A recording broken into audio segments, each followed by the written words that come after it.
Welcome back to my channel Agrivision with Dr. Dhiran. আজি আমি এটা গুৰুত্বপূৰ্ণ বিষয়ৰ ওপৰত আলোচনা কৰিম। সেইটো হৈছে পেডি কাল্টিভেশ্যন ইন আসাম। আমি ধান খেতিৰ বিষয়ে বিতংকৈ আলোচনা কৰোঁ আহকচোন। প্ৰথমতে আমি ইন্ট্ৰডাকশ্যনত আলোচনা কৰোঁ যে rice is a staple food of Assam and north east India. North east India আৰু অসমৰ ষ্টেপল ফুড হ'ল ধান। বেকবন অফ ফুড সিকিউৰিটি আৰু গোটেই আমাৰ খাদ্যৰ যিটো সিকিউৰিটি এই সিকিউৰিটিটো দিব পাৰিব আমাৰ ধানেহে, এইটো backbone. Scope for increasing productivity through scientific practices আৰু আমি ধানৰ উৎপাদনটো চাইণ্টিফিক প্ৰডাকশ্যন প্ৰেক্টিচবিলাক কৰি আৰু বঢ়াব পৰাৰ যথেষ্ট অৱকাশ আছে। চ' আমি ধানৰ প্ৰডাকশ্যনটো এনেকুৱা ধৰণে বঢ়াব লাগিব, বিভিন্ন ধৰণৰ চাইণ্টিফিক পদ্ধতি অৱলম্বন কৰি। আহকচোন আমি কেনেকুৱা ধৰণৰ চাইণ্টিফিক পদ্ধতি আছে, কি পদ্ধতিৰে ধান খেতি কৰিলে আমি উৎপাদন বঢ়াব পাৰিম, প্ৰডাক্টিভিটি বঢ়াব পাৰিম, এই সম্পৰ্কে বিতংকৈ আলোচনা কৰোঁ। Assam has 3 rice season. অসমত 3টা ৰাইচ ছিজন আছে। 3টা ছিজনত আমি ধান খেতি কৰোঁ। সেয়া হ'ল, এটা হ'ল আহু, আটাম ৰাইচ বুলি কওঁ ইংলিছত আমি। শালি পেডি, উইণ্টাৰ ৰাইচ বা খাৰিফ ৰাইচ বুলি কওঁ। আৰু ইয়াৰ পিছত আছে বড়ো, ছামাৰ পেডি। শালি rice is the most important rice crop in Assam. অসমত গোটেইকেইটা ধান খেতিৰ ভিতৰত শালি খেতিটো আটাইতকৈ বেছি গুৰুত্বপূৰ্ণ। এতিয়া আহোঁ ক্ৰপিং ছিজন ফৰ শালি পেডি। কোনটো ছিজনত শালি পেডি কৰোঁ আমি জানোৱেই, তথাপি আমি ক্লিয়াৰ হৈ লওঁ। শ্ব'য়িং টাইম হ'ল জুন আৰু জুলাই মাহত শ্ব' কৰিম আমি, কঠীয়া পাৰিম। ট্ৰেন্সপ্লান্টিং হ'ল জুলাই আৰু আগষ্টৰ ভিতৰত ট্ৰেন্সপ্লান্ট কৰিব লাগিব। জুলাই আগষ্টত ট্ৰেন্সপ্লান্টিং টাইম এণ্ড হাৰ্ভেষ্টিং টাইম হ'ব নৱেম্বৰ ডিচেম্বৰ। হাৰ্ভেষ্টিং টাইমটো যিহেতু উইণ্টাৰত পৰে, সেইকাৰণে এই শালি পেডিটোক উইণ্টাৰ পেডি বুলিও কোৱা হয়। এতিয়া টাইপছ অফ শালি পেডি ৰাইচ। শালি পেডি কিমান ধৰণৰ আছে শালি ৰাইচ চাওঁ আহকচোন। 1 নম্বৰ, বেজ অন গ্ৰেইন কোৱালিটি। গ্ৰেইন কোৱালিটিৰ ওপৰত নিৰ্ভৰ কৰি শালি পেডিটো হ'ব পাৰে শালি, যিটো আমি শালি ধান বুলি কওঁ, সেইটো কোৱাৰ্চ গ্ৰেইন, ধানৰ গুটিটো ডাঙৰ ডাঙৰ হয়, চাউলটো ডাঙৰ ডাঙৰ হ'ব, সেইটো শালি ধান। আমি জহা, যিটো আমাৰ এৰমেটিক জহা, সুগন্ধিযুক্ত জহা ধান, এইটো এটা জহা ধান শালি ছিজনত কৰা হয়। বৰা, ষ্টিকি ৰাইচ, আমাৰ যিটো বৰা চাউল, বিভিন্ন ধৰণৰ পিঠা পনা বনাবৰ কাৰণে যিটো ব্যৱহাৰ কৰোঁ বৰা চাউল, সেইটো হ'ল বৰা। ইয়াৰ পিছত আছে চকোৱা, এইটো চফ্ট ৰাইচ, যিটো আমি পানীত তিয়াই খাব পাৰোঁ, অকণমান গৰম পানীত তিয়াই খাব পাৰোঁ। বহুত জেগাত এইটো বোকা চাউল বুলিও কয়, বোকা চাউল, এই চফ্ট ৰাইচ। গতিকে এইকেইটা আমাৰ গ্ৰেইন কোৱালিটিৰ ওপৰত নিৰ্ভৰ কৰি শালি ধানক ভাগ কৰিব পাৰি। ইয়াৰ পিছত চাওকচোন recommended rice varieties for Assam. অসমৰ কাৰণে কি কি ৰাইচ ভেৰাইটি ৰিকমেণ্ডেড কৰি থোৱা আছে ইতিমধ্যে। শালি ৰাইচ ভেৰাইটিজ, শালি ধানৰ ৰাইচ ভেৰাইটি কি কি আমি পাওঁ, তাৰ ভিতৰত আছে পপুলাৰ HYVs, হাই yielding variety. Popular high yielding variety কি কি আছে চাওঁ আহকচোন। 1 নম্বৰ ৰঞ্জিত, নম্বৰ 2 বাহাদুৰ, নম্বৰ 3 কুশল, নম্বৰ 4 আছে মণিৰাম, নম্বৰ 5 প্ৰফুল্ল, 6 গীতেশ আৰু 7 মাছুৰী। এইকেইটা most popular high yielding varieties in Assam. ইয়াৰ পিছত চাওঁ হওক ফ্লাড টলাৰেঞ্চ শালি ভেৰাইটিজ। এতিয়া আজিকালি মানে বানপানীত বুৰি থাকিলেও নষ্ট নোহোৱা কিছুমান ফ্লাড টলাৰেঞ্চ শালি ভেৰাইটি উদ্ভাৱন কৰা হৈছে। সেই ভেৰাইটিবোৰ কি কি আমি চাই লওঁ আহকচোন। প্ৰথম আছে ৰঞ্জিত চাবুৱান। এই ৰঞ্জিত চাবুৱান, এইটো চাবুৱান মানে ছাবমাৰ্জেঞ্চ টলাৰেঞ্চ। ৰঞ্জিত চাবুৱান, বাহাদুৰ চাবুৱান, স্বৰ্ণ চাবুৱান, চিয়াৰ ধান 801, চিয়াৰ ধান 802, AAU TTB ধান 40। AAU মানে আসাম এগ্ৰিকালচাৰ ইউনিভাৰ্চিটি, TTB মানে তিতাবৰ ৰাইচ ৰিচাৰ্চ চেণ্টাৰৰ পৰা ওলোৱা ধান 40। আৰু নিউলি ৰিলিজ AAU ভেৰাইটি কিছুমান আছে, তাৰ ভিতৰত আছে প্ৰচুৰ আৰু শতাব্দী আৰু পাটকাইটো ধলি বুলিও কয়। ইয়াৰ ভিতৰত এই যে ৰঞ্জিত চাবুৱান, বাহাদুৰ চাবুৱান, স্বৰ্ণ চাবুৱান, এনেকুৱা চাবুৱান ধানবিলাক পানীত 21 দিনলৈকে বুৰ গ'লেও তাৰপিছত বানপানী কমাৰ পিছতো আকৌ ধানখিনি ধুনীয়াকৈ হ'ব পাৰে। এইটো ছাবমাৰ্জেঞ্চ টলাৰেঞ্চ, অৰ্থাৎ পানীত ডুব গৈ থাকিলেও মৰহি নাযায়, এই গুণটো এই ধানখিনি আছে। গতিকে যিবিলাক অঞ্চলত বানপানী তাতে হয় বা প্ৰতি বছৰে বানপানী হয়, তেনেকুৱা ঠাইত এতিয়া ডাইৰেক্ট ৰঞ্জিত ধানৰ সলনি ৰঞ্জিত চাহ বনৰ খেতি কৰিলে খেতিয়কসকলে উপকৃত হ'ব। ঠিক তেনেকৈ বাহাদুৰ চাহ বন কৰিব লাগে, স্বৰ্ণ চাহ বন। গতিকে এইকেইটা হ'ল আমাৰ ফ্লাড টলাৰেণ্ট ৰাইচ ভেৰাইটিজ। এতিয়া চাওঁ আহকচোন আমি ৰাইচ ইক'চিষ্টেম ইন আছাম। অসমত ৰাইচ ইক'চিষ্টেমটো কেনেকুৱা? ইটছ এ ডাইভাৰ্ছ ইক'চিষ্টেম, একদম বহল ইক'চিষ্টেম, এটা বৰ ব্যাপক পৰিধিৰ ইক'চিষ্টেম ৰাইচ ইক'চিষ্টেমটো। ইয়াত চাওঁ আহক কেনেকুৱা ধৰণৰ বেলেগ বেলেগ ইক'চিষ্টেমত হ'ব পাৰে। এয়া তাৰ ভিতৰত আছে কি আপলেণ্ড, মিডিয়াম লেণ্ড, ল' লেণ্ড, ফ্লাড প্ৰোন এৰিয়া, এই গোটেই অঞ্চলবিলাকতে আমি ধান খেতি কৰা যায়। ৰেইনফেড এণ্ড ইৰিগেটেড কণ্ডিশ্যনতো কৰা হয়, বৰষুণৰ ওপৰত নিৰ্ভৰ কৰি কৰা হয়, এচিয়ৰ জলসিঞ্চন থকা জেগাতো কৰা হয়। তাৰ ভিতৰত আছে ট্ৰেডিশ্যনেল এণ্ড মডাৰ্ণ কাল্টিভেশ্যন কোএক্সিষ্ট। গতিকে আমাৰ ধান খেতিৰ ক্ষেত্ৰত যিটো আমাৰ ট্ৰেডিশ্যনেল ধান খেতি পদ্ধতি আৰু এতিয়া নতুন মডাৰ্ণ আধুনিক ধান খেতি পদ্ধতিবিলাক একেলগে কৰি থকা হৈছে। হাইলি ক্লাইমেট চেঞ্চিটিভ ক্ৰপ, আৰু ধান হ'ল এটা হাইলি ক্লাইমেট চেঞ্চিটিভ ক্ৰপ। এতিয়া চাওঁ আহকচোন এগ্ৰ' ক্লাইমেটিক ৰিকুৱাৰমেণ্টছ। ধান খেতিৰ কাৰণে কিনো এগ্ৰ' ক্লাইমেটিক ৰিকুৱাৰমেণ্টছ লাগে? কি কি এগ্ৰ' ক্লাইমেটিক মানে ক্লাইমেট কেনেকুৱা হ'ব লাগে সেইটো চাই লওঁ আমি। প্ৰথম কথা টেম্পাৰেচাৰ, তাপমান কিমান হ'বলৈ ভাল, যে 20ৰ পৰা 35 ডিগ্ৰী চেণ্টিগ্ৰেড আইডিয়েল হয়। গতিকে ধান খেতিৰ কাৰণে তাপমান হ'ব 20 to 35 ডিগ্ৰী চেণ্টিগ্ৰেড।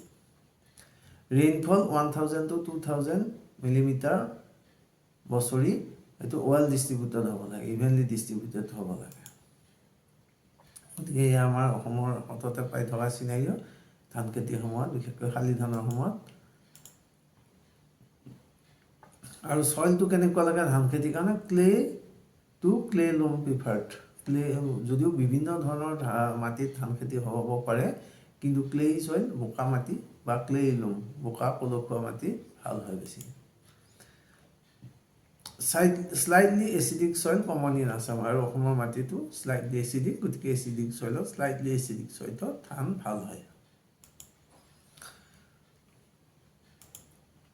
ইয়াৰ পিছত আহোঁ আমি ধান খেতি কৰিবলৈ হ'লে মাটিটো কেনেকুৱা ধৰণৰ চিলেক্ট কৰিম আমি। চ' ফাৰ্টাইল লেণ্ড ইতিমধ্যে আলোচনা কৰিলোৱে, ক্লেই লোম হ'ব লাগে। Fertile land with good water holding capacity. Water holding capacity কেতিয়া ভাল হ'ব? যেতিয়া মাটিটো অকণ ক্লেই হ'ব।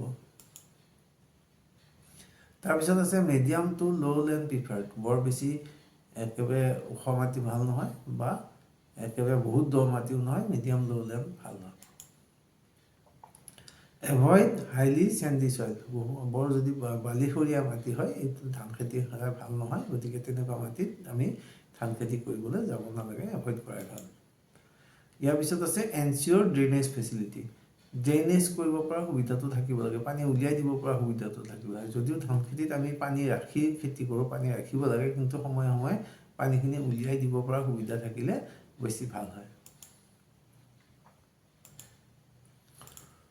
ইয়াৰ পিছত চাওঁ আহক লেণ্ড প্ৰিপাৰেশ্যন। আমি গোটেই পদ্ধতিটো একাদিক্ৰমে চাওঁ। প্ৰথমতে আমি লেণ্ড প্ৰিপাৰেশ্যন কৰিব লাগিব। লেণ্ড প্ৰিপাৰেশ্যনত কি কৰিম আমি? 2 to 3 প্লাউইংছ ফৰ ফাইন টিল্ড। 2-3 বাৰ ধুনীয়াকৈ হাল বাই, আজিকালি ট্ৰেক্টৰ ব্যৱহাৰ কৰা হয়, ৰোটাভেটৰ ব্যৱহাৰ কৰা হয়। এইবোৰ ব্যৱহাৰ কৰি 2-3 বাৰ ভালকৈ হাল বাই মাটিখিনি ধুনীয়াকৈ চহ কৰি ল'ব লাগিব। Puddling reduces percolation loss. আৰু পাডলিং অৰ্থাৎ ধান খেতি যিটো শালি ধানত আমি বোকা পানীৰ লগত হাল বাই যিটো বোকা কৰি দিওঁ, সেই বোকা কৰি দিয়াৰ পিছত পাৰ্কুলেশ্যন লছ, মাটিৰ তললৈ পানীটো সোমাই যাব নোৱাৰে, গতিকে পানী ধৰি ৰখাৰ ক্ষমতাটো বৃদ্ধি হয়। এনেকৈ আমি আজিকালি নতুন পদ্ধতিত ট্ৰেক্টৰে, ৰোটাভেটৰে আমি ধুনীয়াকৈ পাডলিং কৰি ল'ব পাৰোঁ, ধানখিনি বোকা কৰি, মাটিখিনি বোকা কৰি ল'ব পাৰোঁ। ইয়াৰ পিছত প্ৰপাৰ লেভেলিং ইজ ইছেঞ্চিয়েল। মাটিটো সদায় সমানকৈ লেভেল কৰিব লাগে, তেতিয়া পানীটো সমানে থাকিব। যি সাৰ আমি প্ৰয়োগ কৰিম, সাৰবিলাকো সমানে গোটেই এৰিয়াটোতে, গোটেই প্লটটোতে থাকিব। ষ্ট্ৰং বান্ধ কনষ্ট্ৰাকশ্যন ইজ নেচেচাৰী। অৰ্থাৎ পথাৰত যিটো আলি দিয়াৰ ছিষ্টেম, আলিবিলাক ধুনীয়াকৈ দিব লাগে, আলিবিলাক কাটি ল'ব লাগে, কাটি লৈ আকৌ আলিবিলাক দি ল'ব লাগে। আৰু আলি কটা আৰু দিয়া প্ৰচেছটো ভালকৈ যদি কৰোঁ, তেতিয়াহ'লে আমি বহুত উপদ্ৰৱৰ পৰা ৰক্ষা কৰিব পাৰোঁ। নহ'লে আলিটো কাটি নতুনকৈ আলি নিদিলে তাতেই পোক পৰুৱাবিলাকে কণী পাৰে, পোক পৰুৱাবিলাক হাইবাৰনেট কৰি থাকে, অৰ্থাৎ লুকাই থাকে। তাৰ পৰা যেতিয়া ধান খেতি হ'ব তাত গৈ উপদ্ৰৱ কৰে। সেইকাৰণে আলি দিয়াটো যথেষ্ট জৰুৰী, আৰু আলিয়ে পানীটো ৰাখিব ধুনীয়াকৈ পথাৰত। সেইকাৰণে আগতে কৈছে যে ঘন ঘনকৈ দিবা আলি, তেহে চাবা ধানৰ শালি। গতিকে আমাৰ ডাকৰ বচনতো কৈছে যে শালি ধানৰ খেতি কৰিবলৈ হ'লে ধুনীয়াকৈ মাটিডৰা চহাই ঘন ঘনকৈ আলি দিব লাগে, আৰু পানীটো ৰখাৰ ব্যৱস্থা কৰিব ৰাখে। যেনেকৈ কৈছে যে আহিনা কাটিয়া ৰাখিবা পানী, যেনেকৈ ৰাখে ৰজাই ৰাণী। গতিকে যাতে পানীটো ভালকৈ থাকে, আৰু এই আলিটো ঘন ঘনকৈ দিলে, ধুনীয়াকৈ বান্ধটো দিলে পানীও ভালকৈ থাকিব। এতিয়া চাওঁ আহক ভেৰাইটি চিলেকশ্যন। আমি যদিও ভেৰাইটিখিনি আগত আলোচনা কৰিলোঁ, তথাপি আসাম এগ্ৰিকালচাৰ ইউনিভাৰ্চিটিয়ে ৰিকমেণ্ড কৰা কি কি ভেৰাইটি আমি কৰিব পাৰোঁ ধানৰ কাৰণে আমি এবাৰ চাই লওঁ। শালি ভেৰাইটি, শালি ধানৰ কাৰণে কি আছে? ৰঞ্জিত, বাহাদুৰ, মাছুৰি, আঘোণী বৰা, বৰা ধান। আঘোণী বৰা হ'ল বৰা ধান। এয়া ধানৰ এনেকুৱা ধৰণৰ ধুনীয়া ভাল চিট চিলেক্ট কৰিব লাগিব আমি। আহু ভেৰাইটি, আহু ধানৰ কি ভেৰাইটি আছে আমাৰ হাতত? লাচিত, দিচাং, কপিলি। বৰা ভেৰাইটিজ, বৰা ধানৰ কি আছে? জয়মতী, নবীন, IR 36, বড়ো 1, স্বৰ্ণৱ, কনকলতা।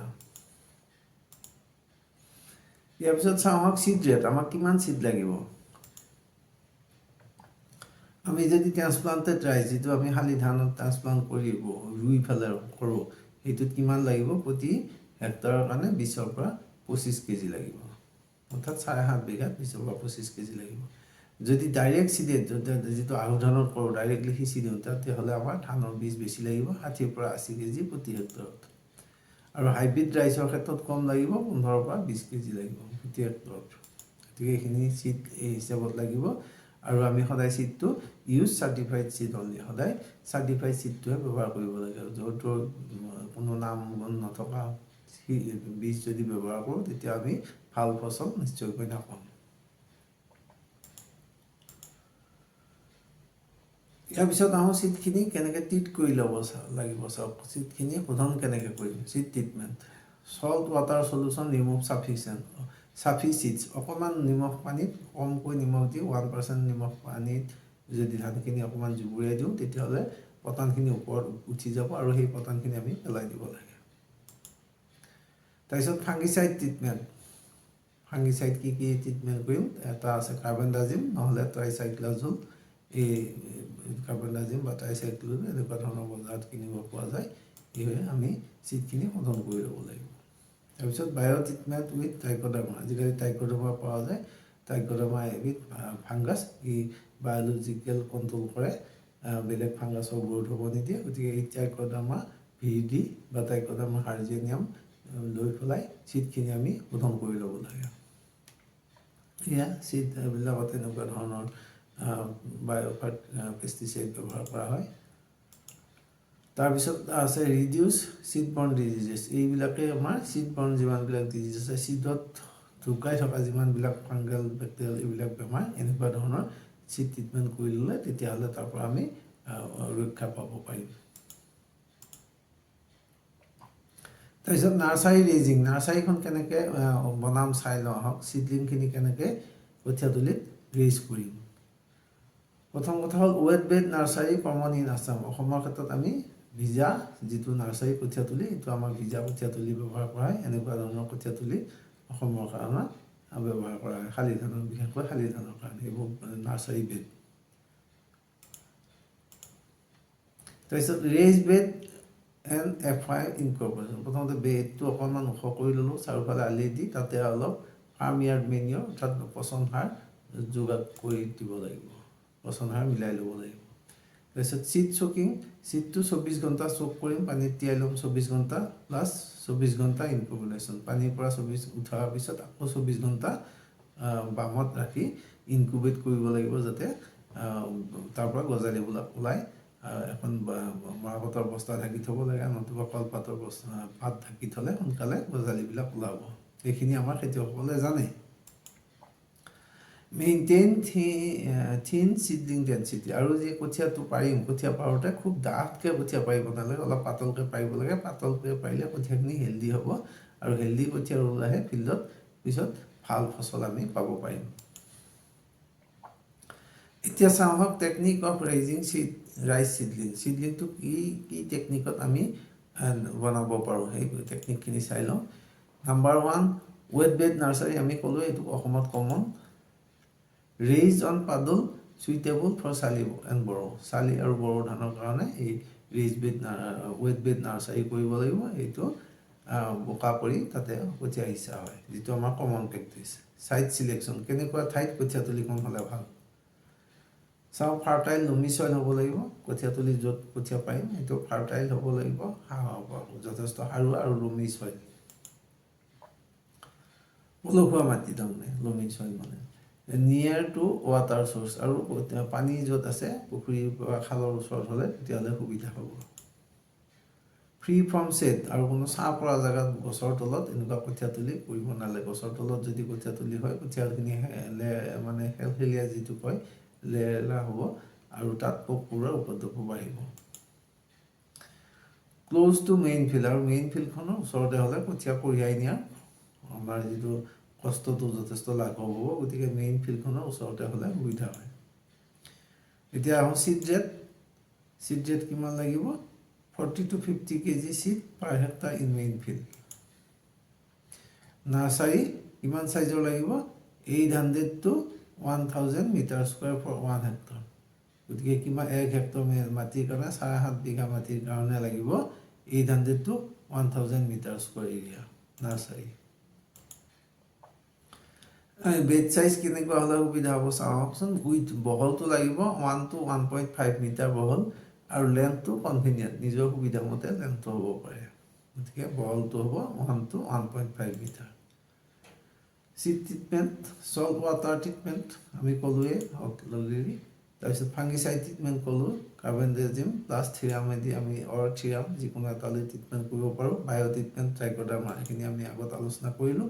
এতিয়া pre germinated seeds should be broadcasted uniformly আমি সিঁচিব লাগে কঠীয়া গজালি ওলোৱা কঠীয়াখিনি। Avoid over crowding and shady area. সকলোৱে আমি অভাৰ ক্ৰাউড হ'ব দিব নালাগে, বৰ বেছি ঘন কৰিব নালাগে, আৰু চেডি ছাঁ জেগাত এভইড কৰিব লাগে। এতিয়া আহোঁ recommended nursery types for Assam. অসমৰ কাৰণে কি ধানৰ কাৰণে কেনেকুৱা নাৰ্চাৰী হ'লে সুবিধা হয় চাওঁ আহকচোন। শালি ৰাইচৰ কাৰণে ৱেট বেড নাৰ্চাৰী ইতিমধ্যে আমি আলোচনা কৰিলোঁ। ভিজা নাৰ্চাৰী। আহু ধানৰ কাৰণে ড্ৰাই বেড নাৰ্চাৰী, আহু ধানৰ কাৰণে শুকানী নাৰ্চাৰী বনাব পাৰি ড্ৰাই, আৰু বড়ো ধানৰ কাৰণে ৱেট বেড নাৰ্চাৰী, ভিজা নাৰ্চাৰী, এইটো আলোচনা কৰিলোঁ আমি। আৰু মেকানাইজ ফাৰ্মিং যদি কৰিব যাওঁ, অৰ্থাৎ ট্ৰান্সপ্লাণ্টাৰ লগাই যদি ধান ৰুব লাগে তেতিয়াহ'লে মেট নাৰ্চাৰী ব্যৱহাৰ কৰিব লাগিব। মেট নাৰ্চাৰী কি আমি অলপ পিছত আলোচনা কৰিম। ফ্লাড প্ৰোন এৰিয়াত আমি ফ্লোটিং নাৰ্চাৰী ব্যৱহাৰ কৰিব পাৰিম। এতিয়া চাওঁ হওক মেট নাৰ্চাৰী, মেকানিকেল ট্ৰান্সপ্লাণ্টিং। ধান যদি ট্ৰান্সপ্লাণ্টাৰে মেচিনেৰে ৰুব লাগে তেতিয়াহ'লে আমাৰ মেট নাৰ্চাৰী জৰুৰত হ'ব। আমি কেনেকৈ ব্যৱহাৰ কৰিম, কেনেকৈ বনাম mat nursery? Trays or polythene seeds are use. A thin layer of 1 to 2 cm is given above the polythene sheet. পলিথিনখন পাৰি তাৰ ওপৰত 1 পৰা 2 চেণ্টিমিটাৰ ডাঠকৈ এটা মাটিৰ লেয়াৰ দিব লাগিব, চইল লেয়াৰ এটা দিব লাগিব। Pre germinated seed should be shown above the soil layer, আৰু এই চইলৰ লেয়াৰটোৰ ওপৰত আমি ইতিমধ্যে গজালি ওলোৱা ধানবিলাক সিঁচি দিব লাগিব। গতিকে এনেকুৱা পলিথিনৰ ওপৰত এয়া মেট নাৰ্চাৰী দেখিছে আপোনালোকে, পলিথিনখনেদি এয়া পলিথিনখন মাজতে কাটি টুকুৰা কৰি এটা টুকুৰা কৰি এই মেচিনত দিব পৰা যাব, ট্ৰান্সপ্লাণ্টাৰ মেচিনত। চিডলিং as should be 12 to 15 days, আৰু 12 পৰা 15 দিনৰ ভিতৰতে আমি ট্ৰান্সপ্লাণ্টিংটো কৰিব লাগিব। ইয়াত আমি চিডলিং এজটো বাঢ়িব দিব নোৱাৰিম, বেছি ডাঙৰ হ'লে অসুবিধা হ'ব। It is ideal for mechanization and labour saving, আৰু এইটোৱে মেকানাইজ কৰাত ট্ৰান্সপ্লাণ্টাৰ লগাই ৰোৱাত সহায় কৰিব মেট নাৰ্চাৰীয়ে, আৰু এই মেট নাৰ্চাৰী কৰিলে যথেষ্ট আমাৰ শ্ৰমিকৰ খৰচা কমি যায়।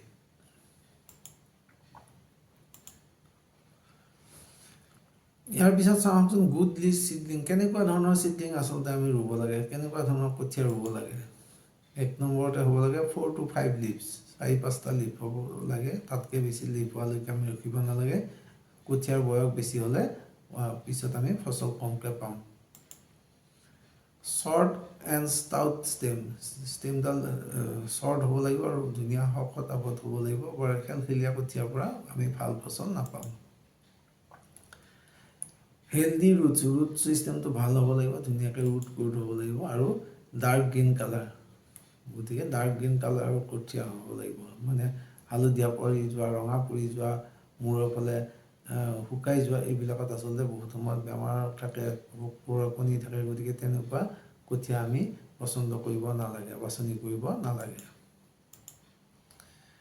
এতিয়া চিডলিং এজটো চাওঁ কিমান এজৰ হ'লে ভাল 20 to 25 days ফৰ আইডিয়েল ট্ৰান্সপ্লান্টিং গতিকে চিডলিংটো 20 পৰা 25 দিনীয়া কঠীয়া ৰুব লাগে আমি ইয়ংগাৰ চিডলিং ইম্প্ৰুভ টিলাইং গতিকে আমি কঠীয়া যিমানে সৰু ৰুওঁ তেতিয়াহ'লে তাৰ পুলি পোখা বেছিকৈ ওলাব পুলি পোখা বেছি হ'লে বেছি প্ৰডাকশ্যন হ'ব এনেকুৱা ধৰণৰ কঠীয়া আচলতে বাছনি কৰিব লাগে এইটো 20-25 ডেইজৰ কঠীয়া ধুনীয়া এনেকুৱা কঠীয়া আমি বাছনি কৰিব লাগে এভইড অভাৰ এজ চিডলিং কঠীয়া বেছি বয়সীয়া কঠীয়া ৰুব নালাগে বয়সীয়া কঠীয়াৰ পৰা আমি প্ৰডাকশ্যন কম পাম সিহঁতৰ পৰা পুলি পোখা কম হ'ব ৰোৱাৰ কিছুদিন পিছতেই তেওঁলোকে ভেজিটেটিভৰ পৰা ৰিপ্ৰডাক্টিভ ষ্টেজত যাব গতিকে প্ৰডাকশ্যনটো কমি যাব ইউনিফৰ্ম চিডলিং গ্ৰোথ ইজ ইম্পৰ্টেণ্ট আৰু চিডলিংটো ইউনিফৰ্মলি হোৱা হ'ব লাগে গতিকে এনেকুৱা ধৰণৰ বয়সীয়াল কঠীয়া আমি বাছনি কৰিব নালাগে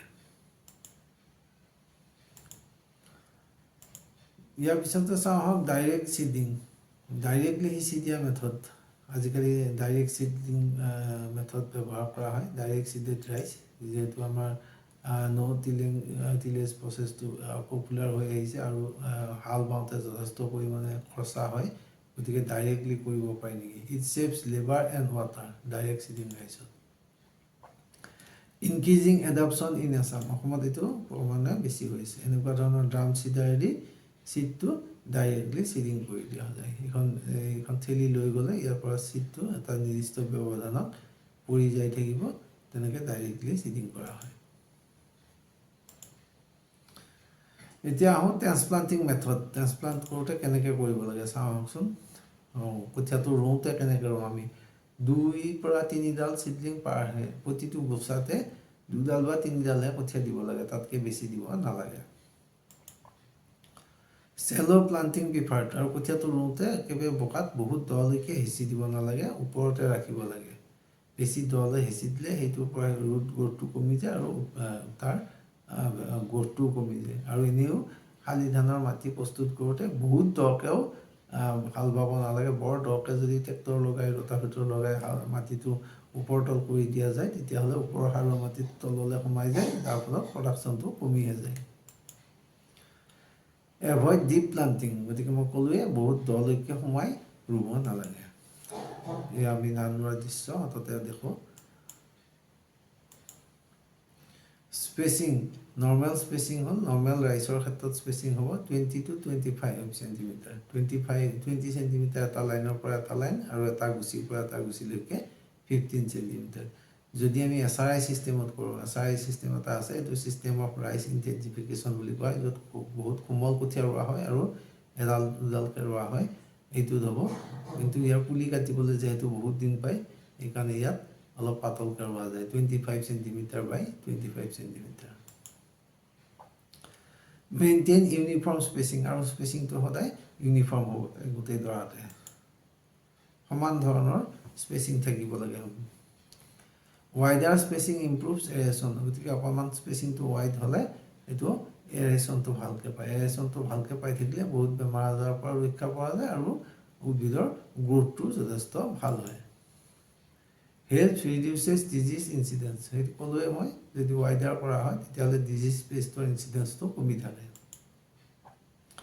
এয়া ধাননি ডৰা ৰুই উঠাৰ পিছত এটা দৃশ্য য'ত ধুনীয়াকৈ আলিবোৰ দিয়া হৈছে আলিবোৰ কাটি লেচি দিয়া হৈছে আৰু সেইকাৰণে পানী ৰৈছে যিটো মই ক'লোঁ ঘন ঘনকৈ দিবা আলি তেহেঁচা বা ধানৰ আলি এয়া চাওক এই পথাৰখনত ধুনীয়াকৈ ঘন ঘনকৈ আলি দিয়া হৈছে আৰু ইতিমধ্যে ৰোপণ কাৰ্য সমাপন কৰা হৈছে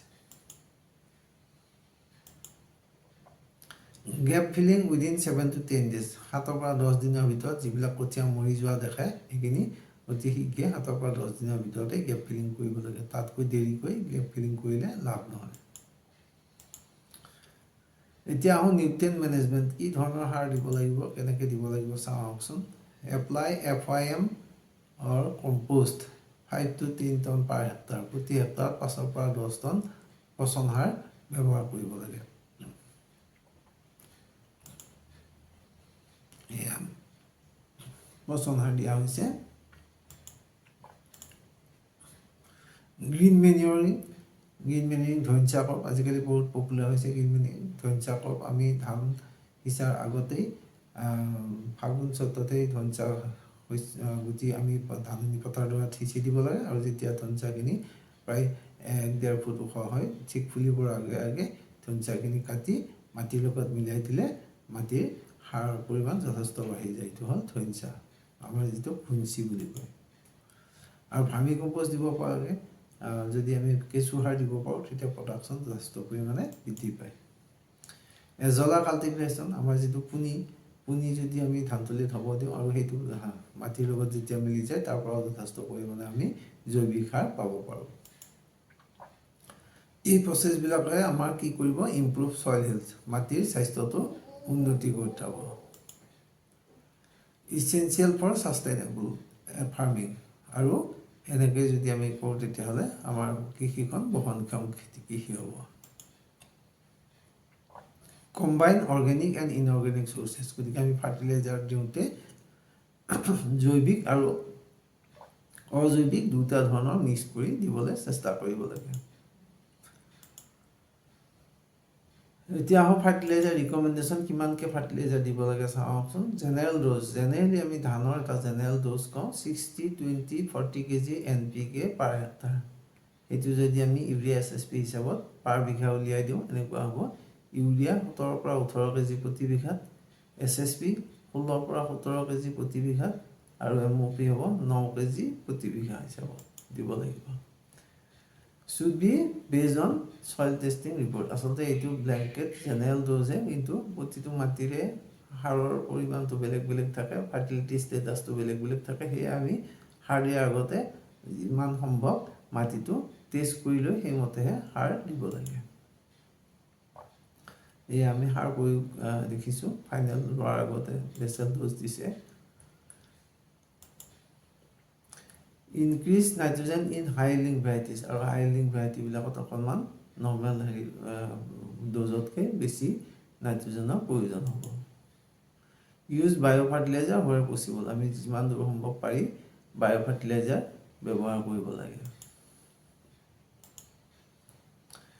নাইট্ৰজেন কেনেকৈ ইউজ কৰিম আমি নাইট্ৰজেন ইন স্প্লিট এপ্লিকেশ্যন ইউৰিয়াটো আমি স্প্লিট হিচাপে ভাগকৈ দিম কেনেকৈ ভাগত দিম চাওক বেচেল ড'জ ডিউৰিং ট্ৰান্সপ্লান্টিং ৰোৱাৰ সময়তে বেচেল এটা ড'জ দিম আমি ইতিমধ্যে দেখিলোঁ ফটোত কেনেকৈ বেচেল ড'জ ব্যৱহাৰ কৰি আছে টপ ড্ৰেছিং এট টিলাইং ষ্টেজ আৰু যেতিয়া পুলি ওলাব পুলি কটা যিটো বুলি কওঁ পুলি মাৰি থকা অৱস্থাত পোখা ওলাই থকা অৱস্থাত এবাৰ টপ ড্ৰেছ কৰিব লাগিব এণ্ড পেনিপুল ইনিচিয়েশ্যন আৰু ঠিক ধানৰ গেৰ ধৰাৰ সময়ত এবাৰ টপ ড্ৰেছ কৰিব লাগিব ইউৰিয়া সাৰটো নাইট্ৰজেন জাতীয় সাৰটো এতিয়া মানে আমাৰ টিলাইং ষ্টেজত আছে এই টিলাইং ষ্টেজত এতিয়া একবাৰ টপ ড্ৰেছিং কৰি আছে খেতিয়কজনে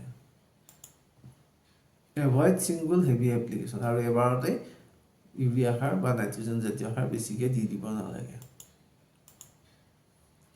ৱাটাৰ মেনেজমেণ্ট এতিয়া পানী কেনেকৈ মেনেজ কৰিম চাওকচোন কিমান ৰাখিব লাগিব পানী কেনেকৈ ৰাখিব লাগিব maintain 2 to 5 centimetre standing water 2 পৰা 5 চেণ্টিমিটাৰ পানী ৰাখিব লাগিব পথাৰখনত এয়া পথাৰখনত ধুনীয়াকৈ পানী ৰাখিছে এয়া ইৰিগেশ্যন কেনেলো আছে পথাৰখনত ধুনীয়াকৈ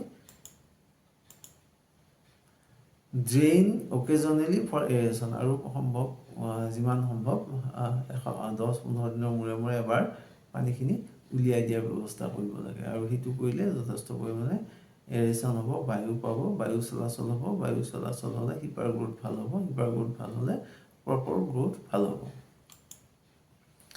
এভইড কণ্টিনিউৱাছ ডিপ ফ্লাডিং আৰু একেবাৰে এই ইয়াত ফটোখনত দেখুওৱাৰ নিচিনাকৈ কণ্টিনিউৱাছলি বহুত পানী ৰাখিব নালাগে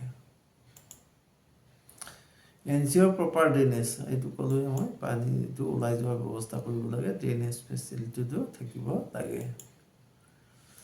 এতিয়া আহোঁ critical stages for water requirement কোনটো ষ্টেজত পানীটো দৰকাৰ ধানক বিশেষকৈ এক্টিভ টিলাৰিং ক'লোৱে যেতিয়া টিলাৰ ওলাই থাকে সেই সময়ত পানীও দৰকাৰ আৰু নাইট্ৰজেনো এবাৰ টপ ড্ৰেছ কৰা হয় পেনিকুল ইনিচিয়েশ্যনতো খুব পানীৰ দৰকাৰ আৰু সেই সময়তে নাইট্ৰজেনো আমি টপ ড্ৰেছ কৰোঁ গতিকে এক্টিভ টিলাৰিং আৰু পেনিকুল ইনিচিয়েশ্যন এই দুটা খুব ইম্পৰ্টেণ্ট ষ্টেজ তাৰপিছত আছে ফ্লাৱাৰিং ষ্টেজত অকণমান পানী লাগিব ধানখিনি এই ধানৰ যদি আমি ফটো হিচাপে চাওঁ এনেকুৱা বিভিন্ন ষ্টেজত দেখা যায় এয়া এইবিলাক এনেকুৱা ষ্টেজত এক্টিভ টিলাৰিং তাৰপিছত লাহে লাহে পেনিকুল ইনিচিয়েশ্যন তাৰপিছত লাহে লাহে flowering stage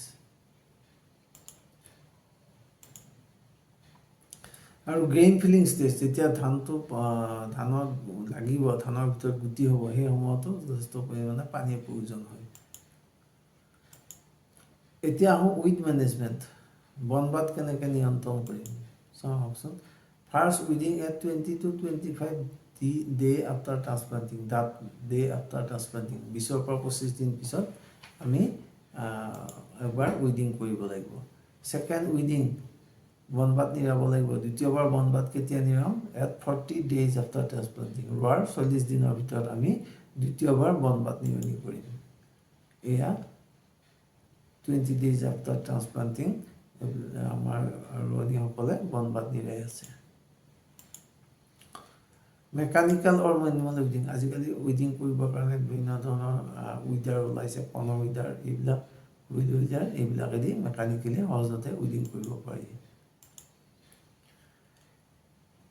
integrated weed management is best weed management কৰিবলৈ হ'লে আমি ইণ্টিগ্ৰেটেড এপ্ৰ'চ সমন্বিত ব্যৱস্থা ল'ব লাগিব এতিয়া হাৰ্বিচাইড ইউজ কৰিব পাৰি আজিকালি বহুত সময়ত আমাৰ খেতিয়কসকলে হাৰ্বিচাইড ইউজ কৰে কেনেকৈ ইউজ কৰিম চাওকচোন প্ৰি ইমাৰ্জেঞ্চ হাৰ্বিচাইড ধান খেতিৰ ক্ষেত্ৰত প্ৰি ইমাৰ্জেঞ্চ হাৰ্বিচাইডটো বেষ্ট আৰু তাৰ ভিতৰত আমি বুটাক্ল'ৰ বা প্ৰেটিলাকৰ ব্যৱহাৰ কৰিব পাৰোঁ বুটাক্ল'ৰ বা প্ৰেটিলাক্ল'ৰ এই দুটা হাৰ্বিচাইড আমি ধানত ব্যৱহাৰ কৰিব পাৰোঁ ফ'ল' লেভেল ৰিকমেণ্ডেশ্যন আৰু এই হাৰ্বিচাইড ব্যৱহাৰ কৰোঁতে বটলৰ লগত যিখন লেভেল থাকে সেইখন আমি MSDS বুলি কওঁ মেটেৰিয়েল ছেফটি ডাটা শ্বীট এই MSDSখন বা লেভেলখন খুব ভালকৈ পঢ়িব লাগে আৰু তাত যিটো নিৰ্দেশনা দিয়া থাকে সেইমতে কাম কৰিব লাগে বি কেয়াৰফুল হোৱাইল ইউজিং হাৰ্বিচাইড আৰু হাৰ্বিচাইড ইউজ কৰোঁতে আমি সাৱধান হ'ব লাগে এয়া দূৰৰ পৰা হাৰ্বিচাইড ইউজ কৰা দেখুৱাইছোঁ আৰু হাৰ্বিচাইড যধে মধে ইউজ কৰিলে বেলেগ ক্ৰপত পৰিলে বেলেগ ক্ৰপো নষ্ট হ'ব পাৰে এভইড মিছ ইউজ আৰু সেইকাৰণে আমি মিছ ইউজ যাতে নহয় এইটো সাৱধান হ'ব লাগিব মেজৰ ইনচেক্ট পেষ্ট এতিয়া ধানত কি ইনচেক্ট পেষ্ট লাগিব পাৰে চাওকচোন ষ্টেম বৰাৰ এনেকুৱা ধৰণৰ ষ্টেম বৰাৰ এইটো ষ্টেমটো খাই দিব কৰিব লিপ ফল্ডাৰ আছে লিপবিলাক ফল্ড কৰে এয়া দুটা লিপ ফল্ড কৰিছে আৰু ব্ৰাউন প্লান হোপাৰ এয়া এনেকুৱা ধৰণৰ প্লান হোপাৰ এই ধানৰ যিবিলাক পেষ্ট কীট পতংগ এই বিষয়ে আলোচনা কৰি মই আমাৰ মোৰ এই ইউটিউব চেনেলতে ইতিমধ্যে দুটামান ভিডিঅ' দিছোঁ আৰু পৰ্যায়ক্ৰমে এইবোৰ আমি আলোচনা কৰি যাম কাৰণ একেটা ক্লাছতে এই গোটেইবোৰ পেষ্ট বিষয়ে আলোচনা কৰিবলৈ হ'লে খুব বেছি দীঘলীয়া হ'ব গতিকে আমি পেষ্টৰ কথা ইমানতে সামৰিলোঁ আৰু এবিধ আছে গান্ধীবাগ এইটো আমি আলোচনা কৰিম পৰ্যায়ক্ৰমে তাৰপিছত আছে পেষ্ট মেনেজমেণ্ট কেনেকৈ কৰিম ইউজ ফেৰমন ট্ৰেপ ব্যৱহাৰ কৰিব পাৰিম এনেকুৱা ধৰণৰ ফেৰমন ট্ৰেপ ধানতলিত ব্যৱহাৰ কৰিব পাৰিম এই বিষয়ে পিছত আমি খুব বিতংকৈ আলোচনা কৰিম ইয়াৰ পিছত আছে light trap for monitoring light trap use কৰিব পাৰি পথাৰখনত লাইট ট্ৰেপ দিলে ইয়াতে আহি পৰুৱাবোৰ পৰি লাইটত আকৰ্ষণ কৰি ইয়াতে আহিব আহি ইয়াত তলত পানীত পৰি পৰুৱাবোৰ মৰিব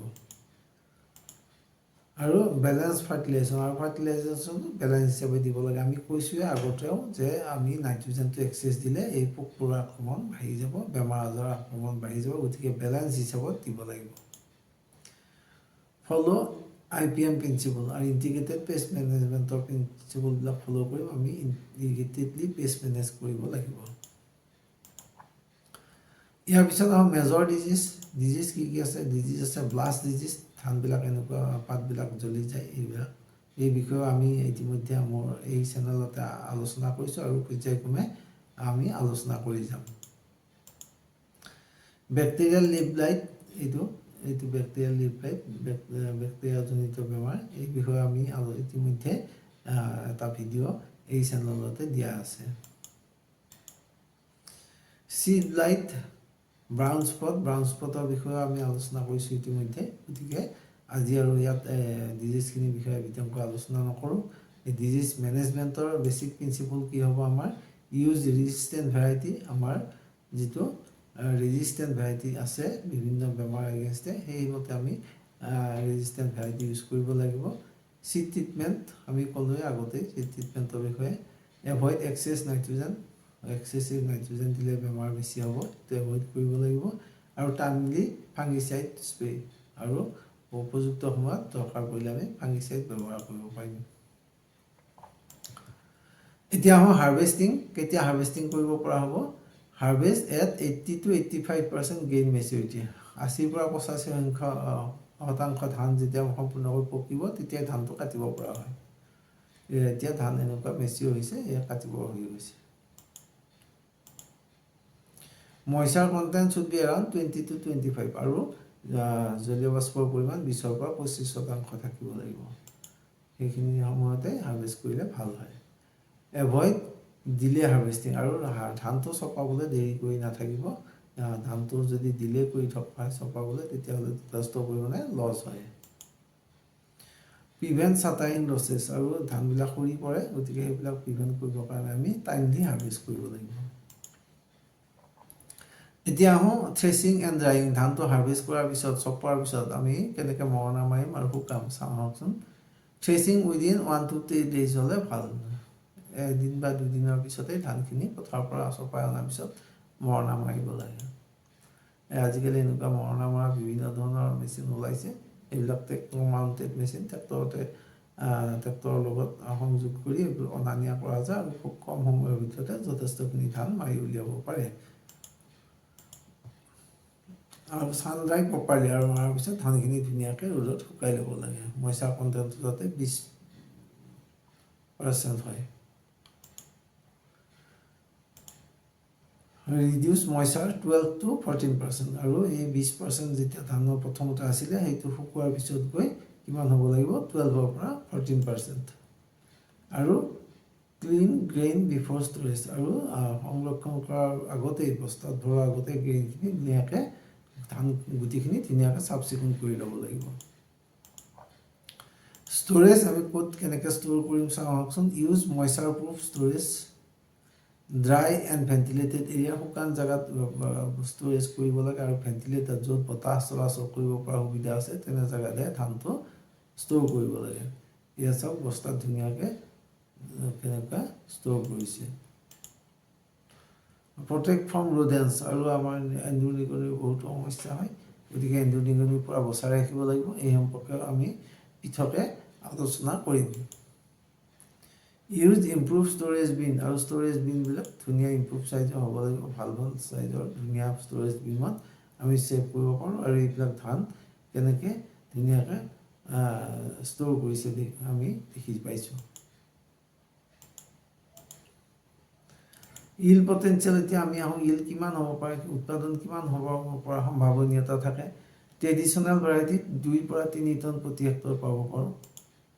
এয়া এনেকুৱা ট্ৰেডিশ্যনেল ভেৰাইটিৰ ক্ষেত্ৰত। আৰু ইম্প্ৰুভ ভেৰাইটিত সেইটো বাঢ়ি যায়, 4 পৰা 6 টন প্ৰতি হেক্টৰ পাব পাৰোঁ। আৰু হাইব্ৰিড ৰাইচৰ ক্ষেত্ৰত ইলটো বেছি, 6 পৰা 8 টন প্ৰতি হেক্টৰত আমি পাব পাৰোঁ। গতিকে এনেকুৱা ধৰণৰ হাইব্ৰিড ধান যদি হয়, এনেকুৱা ধৰণৰ ধান হ'লে প্ৰতি হেক্টৰত 6-8তকৈ আমি বেছিয়ে পাব পাৰিম। চাইণ্টিফিক মেনেজমেণ্ট ইনক্ৰিজেছ ইল। আৰু যদি চাইণ্টিফিকেলি আমি গোটেই ধান ৰোৱাৰ পৰা কটালৈকে প্ৰচেছবিলাক মেনেজ কৰোঁ তেতিয়াহ'লে আমাৰ ইলটো নিশ্চয়কৈ বৃদ্ধি পাব। গতিকে কনক্লুজনত শেষত আমি সিদ্ধান্তত এইটোৱে ক'ব পাৰোঁ, চাইণ্টিফিক কাল্টিভেশ্যন ইম্প্ৰুভছ প্ৰডাক্টিভিটি। আমি ধানৰ যদি চাইণ্টিফিকেলি কাল্টিভেট কৰোঁ, চাইণ্টিফিকেলি ৰোপণ কৰোঁ, চাইণ্টিফিক প্ৰচেছ অৱলম্বন কৰোঁ, তেতিয়া আমাৰ প্ৰডাক্টিভিটি বাঢ়ি যাব, উৎপাদিকা শক্তি বাঢ়ি যাব, ধানৰ উৎপাদনটো বাঢ়ি যাব। Variety plus season selection is very crucial. কি ভেৰাইটি ৰুম কেতিয়া ৰুম সেইটো আমাৰ কাৰণে বহুত ইম্পৰ্টেণ্ট আৰু মই ইতিমধ্যে আলোচনা কৰিলোঁৱে যে ধানৰ টেম্পাৰেচাৰ চেঞ্চিটিভ হয় গতিকে এইটো ভেৰি ক্ৰুচিয়েল আৰু INM and IPM is essential INM means integrated nutrient management নিউট্ৰিয়েণ্টটো আমি ইণ্টিগ্ৰেটেডলি মেনেজ কৰিব লাগিব আৰু IPM means integrated pest management পেষ্টখিনিও আমি ইণ্টিগ্ৰেটেডলি মেনেজ কৰিব লাগিব অৰ্থাৎ সুসংহত হিচাপে ব্যৱহাৰ কৰিব লাগিব এইবিলাক গতিকে আমি এই IPM INM ব্যৱহাৰ কৰিলে ধানৰ প্ৰডাকশ্যন নিশ্চয় বাঢ়িব এনেকুৱা ধৰণৰ ধুনীয়া ধানৰ থকা পাবলৈ আমি সক্ষম হ'ম আৰু শেষত কওঁ লোকেশ্যন স্পেচিফিক প্ৰেক্টিছ নিডিড আৰু ধানৰ ক্ষেত্ৰত প্ৰতিটো জেগাৰ পৰা প্ৰতিটো লোকেশ্যনত অকণমান যিটো প্ৰেক্টিছ সেইবিলাক আমি ডিফাৰ কৰে আৰু সেইখিনি লোকেশ্যন স্পেচিফিক হিচাপে আমি ইউজ কৰাত অৰিহণা যোগাব লাগিব ইউজ কৰাত আমি ইউজ কৰি যাব লাগিব গতিকে বন্ধুসকল আজিলৈকে আমাৰ আলোচনা ইমানতে সামৰিলোঁ এনেকুৱা ধৰণৰ দিহা পৰামৰ্শ আৰু আলোচনা কৃষি বিষয়ৰ আলোচনা পাই থাকিবৰ বাবে আপোনালোকে আমাৰ চেনেল এগ্ৰিভিজন উইথ ডক্টৰ ধ্যান চাই থাকক থেংক ইউ ফৰ বিং